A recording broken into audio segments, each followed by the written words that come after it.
Welcome to our channel. Today we how to connect with Pluralsight, full guide step by step clearly. To connect with Pluralsight, start by visiting their official website.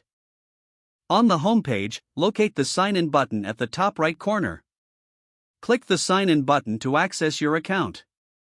If you already have an account, enter your email and password. Click sign in again to proceed. If you don't have an account yet, you will need to create one. Go back to the home page and click the Start a Free Trial button. Fill out the required information, including your name, email, and a password. Select your plan preference and provide payment details if applicable. Once completed, click on the Start Free Trial button to create your account. After signing in, explore the dashboard to familiarize yourself with the interface. Navigate to the Library section to browse available courses. Use the search bar for specific topics or skills you wish to learn. Once you find a course of interest, click on it for more details. You can preview the course outline, including individual modules.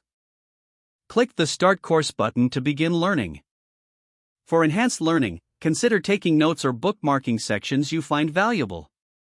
Engage with the community by participating in discussion forums related to your courses.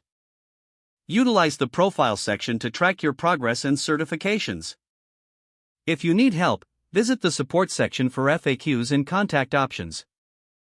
Explore additional resources, such as learning paths and assessments, to complement your studies. Stay updated by checking the blog for insights and new features. Following these steps will help you effectively connect and learn with Pluralsight. If the page does not load, refresh the browser or try again in a private or incognito window. Make sure you are using the correct email address, then retype it carefully to avoid small typos. If your password is not accepted, use the reset option and create a new strong password you can remember.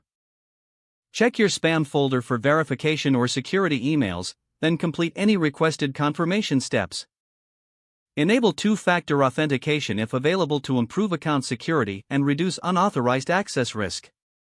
Don't forget to like this video and subscribe to our channel for more step-by-step tech guides.